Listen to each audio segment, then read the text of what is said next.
LaMotta is taking terrible punishment on the ropes as Joseel bangs him with left and right to the head. Another left, another right to the jaw, and LaMotta turns around. I knocked him down. They counted 10. There was 13 seconds left. I was very lucky to retain my title. Now, that particular fight, we had filmed it, the real fight. And Scorsese followed every punch the exact way I did it. I threw a wide left hook, the last punch, and hit him. He bounced off and went down. Finally wobbles into the rope and goes down. And the way he bounced off the ring in the real fight, they had films of the real fight. And the way it happened in the real fight, it did the same thing on film. You couldn't tell the difference. He'll never make it. 9, 10. It is all over. He is knocked out. And Jake LaMotta, with 13 seconds left to go in the final round, has made one of the most remarkable comebacks in all boxing history. Marty had always seen the fight, the actual LaMotta fights with his father on television or in the theater in black and white. And actually, my husband, Michael Powell, was visiting at the time that De Niro was training. He wanted to see all the places where Mean Streets had been shot because he thought Mean Streets was a masterpiece, and he insisted that both Marty and Bob, who had become friends of his, that they show him where they had made the film. And while they were downtown, they decided to go to De Niro's the gym where he was training to become a fighter. And they were videotaping him because Marty was working out the choreography of the fights. They were looking at some videotapes, and Michael Powell said to Marty, "There's something wrong with the red gloves. It doesn't seem right." And Marty said, "You're right, the film should be in black and white." The problem with using black and white is that it actually wrecks your box office prospects. And Scorsese took a great risk in using black and white. But I must tell you that when I first saw the film, and I came out and somebody said to me, "Amazing that it's in black and white," I hadn't realized it. It was hard to learn how to shoot in black and white. The cameraman had to learn how to light in black and white, where you need to create much more depth in the room. You have to light very differently to create levels, where color does that for you automatically.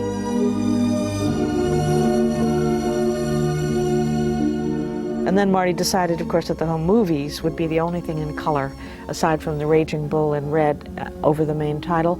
He wanted the home movies to reflect as much as possible Jake LaMotta's own home movies, which were done in 16mm color. And then we desaturated the color so it would look as if they'd faded over time. You know, he often designs the entire soundtrack for our movies. Sometimes we hire a composer like Elmer Bernstein or Philip Glass. With Goodfellas, Raging Bull, and Casino, Marty devises the score himself from music that he's heard all his life and weaves into a tapestry. With Raging Bull, he knew that he wanted to use the music of Mascagni, a great Italian composer that he had heard all his life when he was growing up, through the tenement windows and being played at home by his family, and use that as the theme for Jake's suffering in the movie. It's got a very sad sound to it, very beautiful music.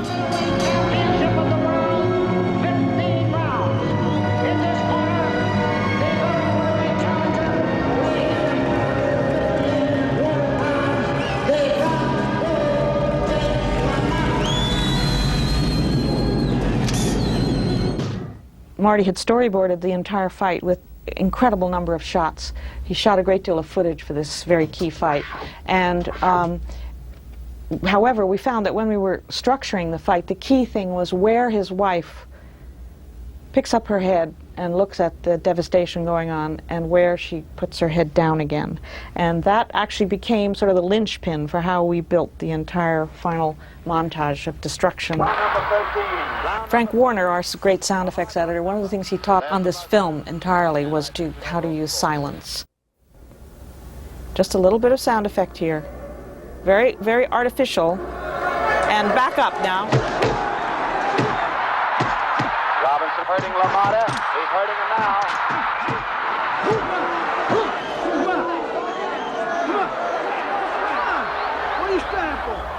Taking the sound away, just a very, very slight rumble of some sort. The sound of an animal breathing, which he synced to Sugar Ray's breathing, probably a tiger or a lion.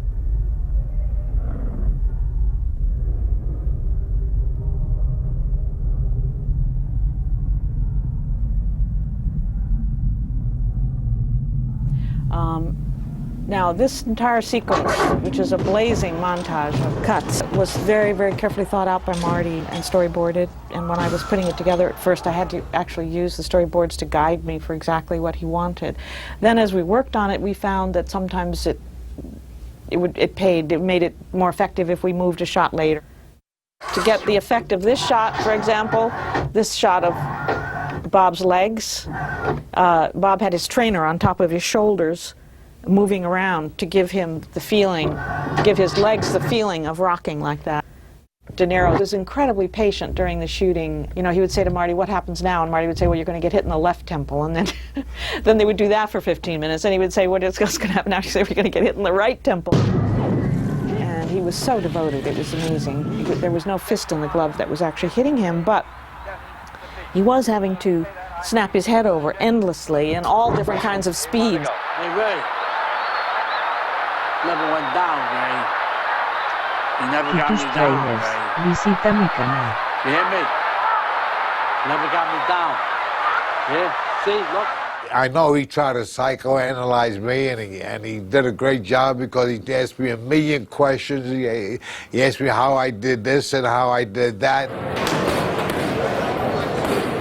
And when I retired, I started to smoke cigars, and he wanted to know what kind of cigars I smoked. I said, what the heck's the difference? I said, smoke any brand. He said, no, I want to smoke the type of cigar you're smoking.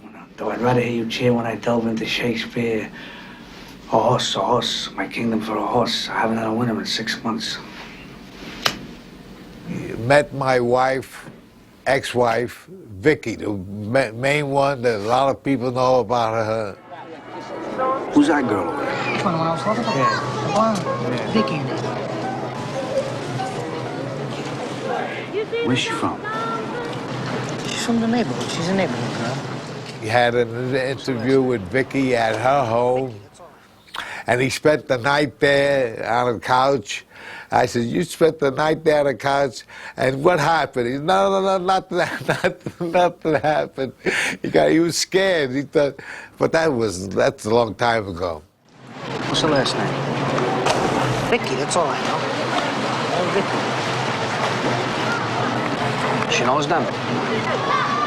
She knows them, they know her. She comes to the pool every day, and everybody knows each other. You know how that shit works. She go with them? Don't go with nobody. She's 15 years old. Where the fuck's she gonna go? You gonna take her to Copacabana? Great thing about Joe Pesci and De Niro is that they have a wonderful relationship and work extremely well together when they improvise. And inevitably, in their improvisations, even when they're shouting at each other, as they are in Casino, or particularly here where everything is very quiet and muted and filled with terror, humor will pop out in the improvisation. Marty loved the comic teams of Abbott and Costello, Bob Hope and Bing Crosby, and when we're in the editing room, we're often quoting from those films. Don't shake that, Jack. Don't shake it like that, I'm telling you. It's the worst thing you could do.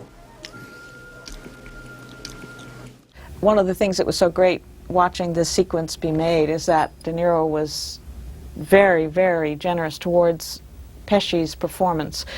He would keep feeding him lines from off camera when the camera was not on him, but he was helping Pesci find his performance. He was incredibly generous, starting over and over and over again with improvisations.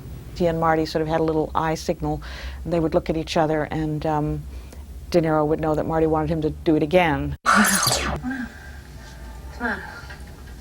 Over one word. Where'd you go? I went out, went shopping. It's my sister's. Yeah. You know, this very meaningful pan back.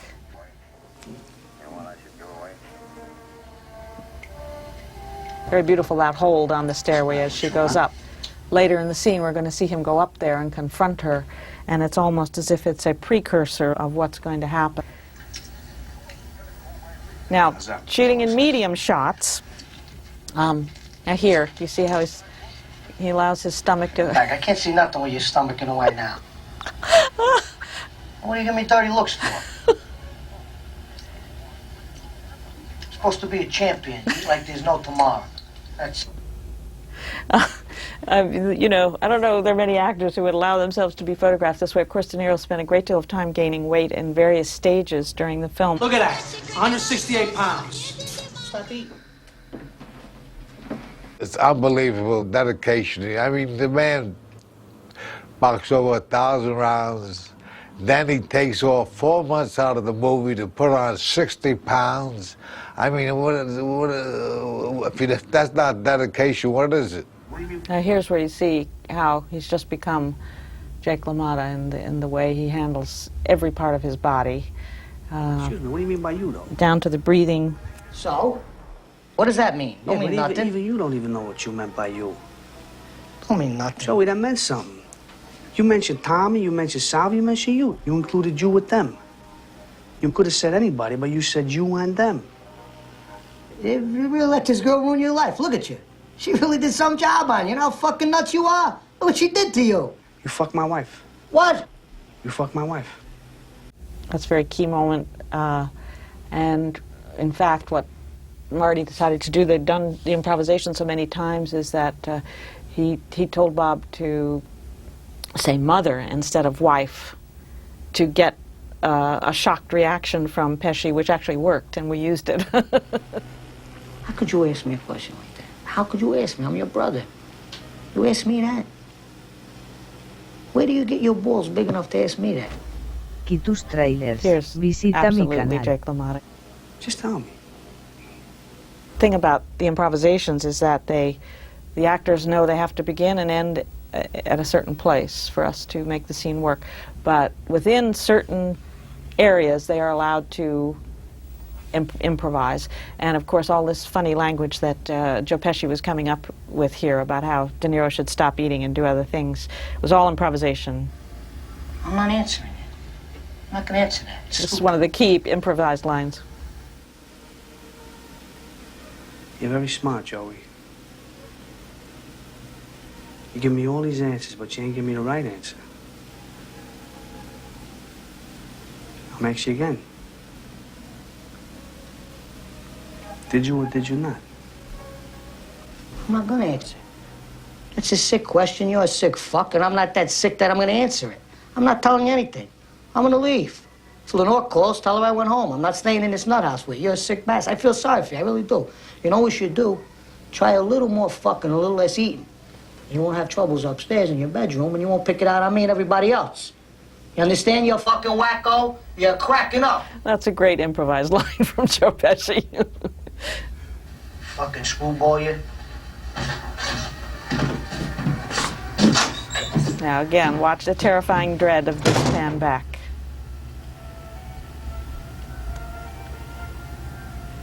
Look at this. The way he's dressed. Total lack of vanity. Now he'll go up to confront his wife. Funny feeling watching yourself up there. You got to go through it to realize it. Because there were a lot of things up there that I didn't like. But that's many years ago, and Aubrey was doing these things at that time. I didn't realize it. Definitely changed. It's a big difference. You could ask my fiance, Denise, she could tell you. What do you think? What do you think? Have I changed? You're mellow. I mellowed? I hope I did. The fact that Raging Bull only got 2 Oscars, and very deserved Oscars, certainly Thelma deserved her Oscar, and De Niro deserved his, is par for the course. The fact that Scorsese's never got an Oscar is really a compliment to him more than anything else, although I don't think he'd think that, because he's not a Hollywood director. He once said to me, I'm not a Hollywood director, I'm an in spite of Hollywood director, and that absolutely sums him up. He's not Oscar material. He's much too emotional as a filmmaker, much too dangerous as a filmmaker for Hollywood.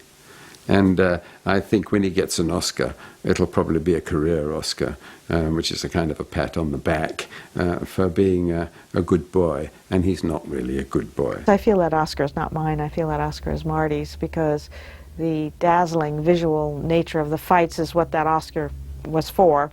And that's all Marty. You know, he designed and thought through every shot, every camera move, heavily directed the editing. So I really feel it was his. And of course, it was quite devastating for me when he lost Best Director that night. De Niro won and I won, but for me, it was always very tinged by deep disappointment that Marty didn't win. For a film like that, it's just unthinkable, really. The kind of reputation grew and grew until finally one of these great kind of critics rounds up of the greatest films ever made. Raging Bull is frequently in the top 10, if not the top 5. It's seen as Scorsese's favourite film, or the greatest Scorsese film. I think people are beginning to reclaim Raging Bull as part of the mainstream of 70s filmmaking rather than as necessarily the beginning of 80s filmmaking. I think that's the way it's being thought of now, as part of this spectacular flowering of American cinema and as a sort of last great achievement of it.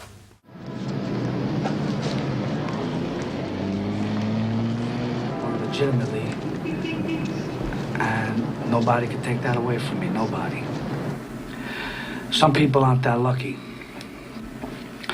Like the one that Marlon Brando played in On the Waterfront, an up-and-comer who's now a down-and-outer.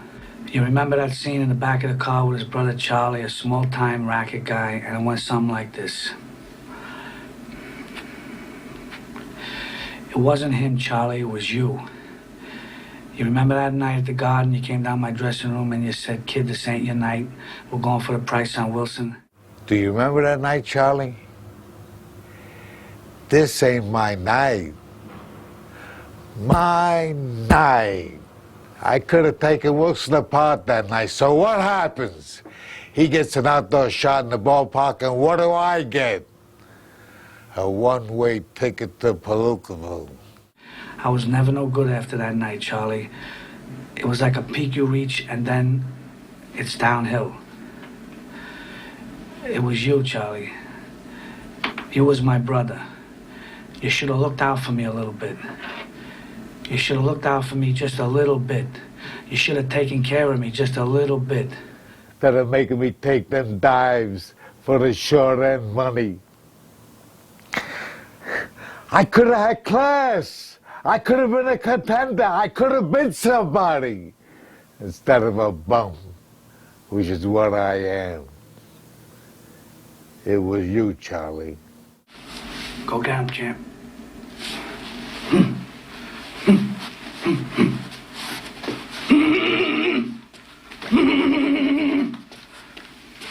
I'm the boss, I'm the boss, I'm the boss, I'm the boss, I'm the boss.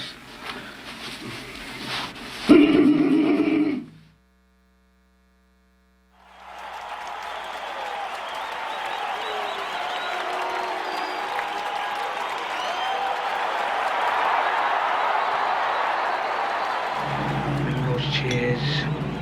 They still ring in my ears. And for years, they remain in my thoughts. Because one night, I took off my robe, and what'd I do? I forgot to wear shorts. I recall every fall, every hook, every jab. As you know, my life wasn't drab. Though I'd rather hear you cheer when I delve into Shakespeare. A horse, my kingdom for a horse. I haven't had a winner in 6 months. And though I'm no Olivier, I would much rather... And though I'm no Olivier, if before Sugar Ray, he would say that the thing ain't the ring, it's the play. So give me a stage where this bull here can rage, and though I can fight, I'd much rather recite. That's entertainment.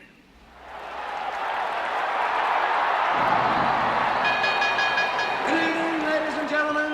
Welcome to the feature attraction.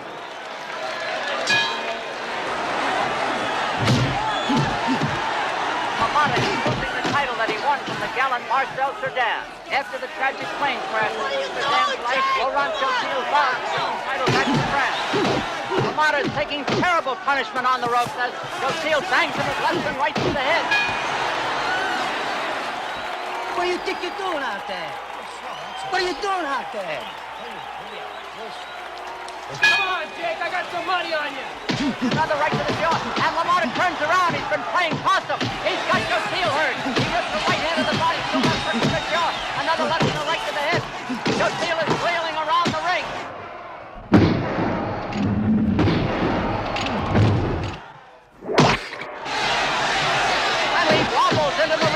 and goes down.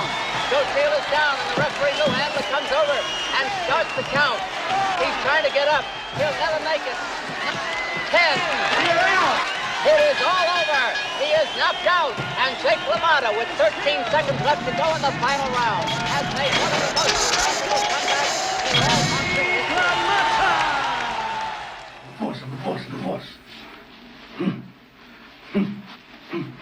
Go get him, champ.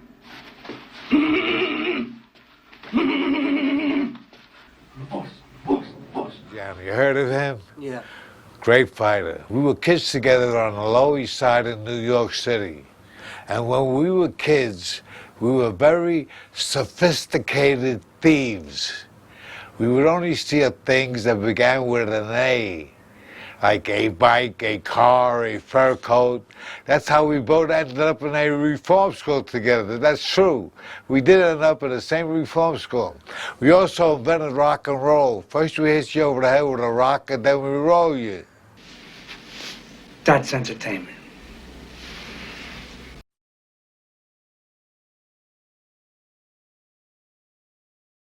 One of my wives was always complaining she had nothing to wear.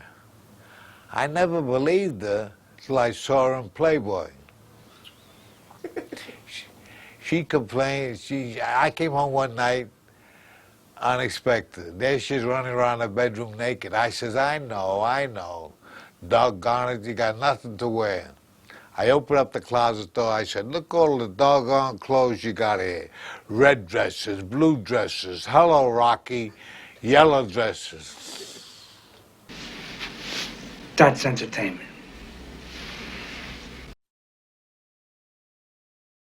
My last wife, my sixth wife, she divorced me because of incompatibility. Every night when we went to bed, we both got headaches at the same time. Teresa was the first one to call me a comedian, and that was on my wedding night. He said to me, Jake, I know you are a premature baby, but this is ridiculous. She said I should do a TV show, Saturday Night Dead. I said to Teresa if I should quit show business and become semi-retired. She said, your semi has been retired years ago. You know, Teresa and I were married in Las Vegas about 10, 15 years ago. And guess who was best man in my wedding? Tus trailers. Sugar Visita Ray mi Robinson. canal. How about that? Huh? That's entertainment.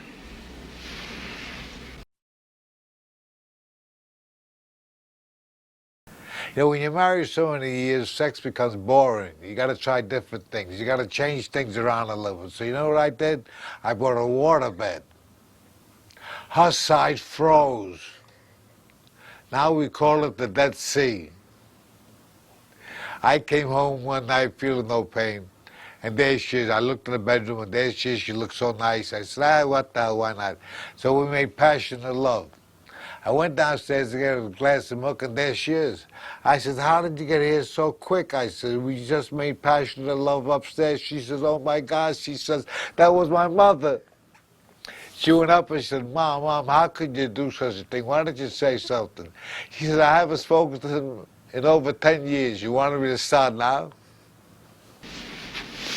That's entertainment.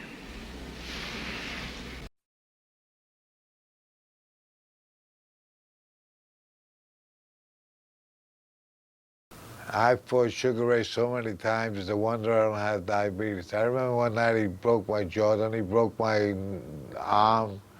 But luckily, as you could see, he never touched my nose. After the fight, Sugar Ray looked into my eyes. He said, Jake, black is beautiful. But thank goodness the violence in my life is just a memory, a figment of my sordid past. Right now, I'm happy to say I finally made it big. My life story is now on film, and as you know, it's called Raging Bull. It was nominated for 8 Academy Awards, and it earned superstar Robert De Niro a well-deserved Oscar for Best Acting. I told the producers I'd like to play myself in a movie, and he said, Jake, you're not the type. So they were thinking of using Sammy Davis Jr. instead, but he couldn't do it either because he was too Jewish. Now I'm happy to say my picture will be rated GP so you can bring the whole family. They're cutting out my entire sex life. But that's okay. You won't miss those 30 seconds anyway. Anyway, it's a thrill to be standing here talking to you lovely people. In fact, it's a thrill to be standing. I haven't seen so many people since my last fight in Madison Square Garden. After that fight, a reporter said to me, "Jake, where do you go from here?" I said, "To a hospital." But I'm in great shape. Every artery in my body is hard as a rock. You know, I come from a very tough neighborhood. In my neighborhood, you had to be a fighter just to survive. It's a lucky thing I could handle myself. It's the other guys I couldn't handle. Like I said before, I'm in great shape. Last night, a guy got tough for me. I gave him one shot, paralyzed, my whole side.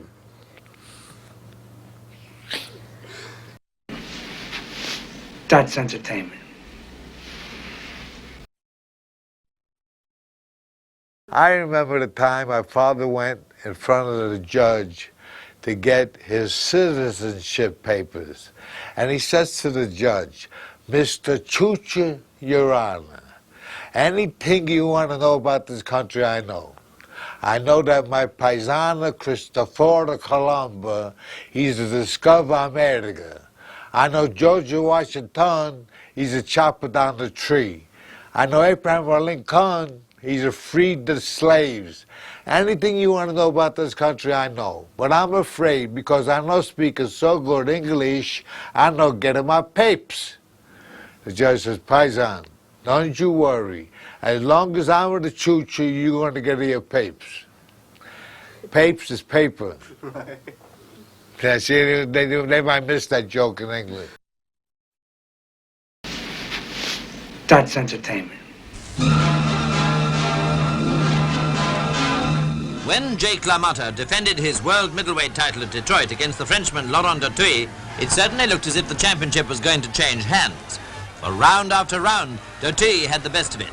LaMotta was slow and apparently dazed. Or was he conceivably playing a waiting game? Anyway, the Frenchman was fairly piling up the points.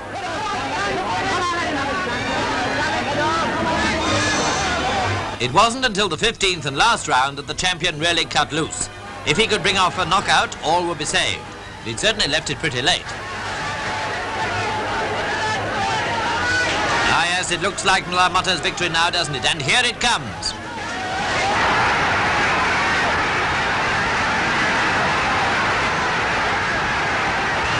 LaMotta wins with only 13 seconds of the fight to spare.